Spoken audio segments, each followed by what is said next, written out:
La troisième génération de SLK, lancée en 2011, a bien sûr le droit elle aussi à sa version sportive AMG. Celle-ci reçoit un V8 de 5,5 litres qui développe 421 chevaux et a la particularité de pouvoir couper un banc de cylindres, devenant un 4 cylindres à faible charge d'accélérateur. Le but est de consommer moins, ce SLK AMG reste sous la barre des 200 grammes par kilomètre de CO2.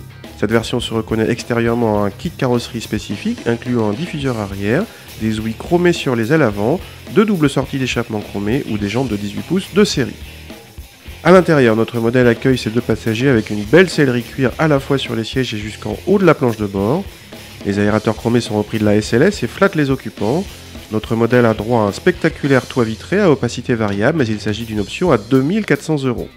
Le chauffage de nuque intégré au siège est en revanche de série. Pour l'ouverture ou la fermeture du toit, comptez une petite vingtaine de secondes environ, ce qui semble un peu long. Le coffre dépasse les 300 cm3 toit déployé, presque généreux vu le gabarit. Au volant, tous les V8 AMG se distinguent par une sonorité remarquable. Ce SLK fait de même, mais c'est aussi rester discret si vous êtes léger sur l'accélérateur. À faible allure, ce roadster paraîtrait presque confortable. En forçant l'allure, en revanche, une surprise vous attend. Les mouvements de caisse nuisent à la précision de conduite et on a presque l'impression de ne pas se trouver dans une sportive. En tout cas, il y a des accords entre les performances et le comportement. Pour autant, la voiture reste saine et n'est pas piégeuse, mais pas très efficace, encore moins sur le bosselet. Et encore disposions-nous du pack Performance AMG avec des trains de roulement optimisés et même un autobloquant facturé 4700 €. Une paille.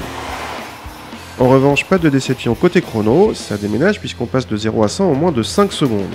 La boîte auto n'est pas la plus rapide du monde mais reste suffisante. Reste qu'à presque 90 000 €, étonnamment, ce SLK n'est pas un vrai sportif et n'a pas l'efficacité ou la précision des Porsche Boxster S ou Jaguar F-Type.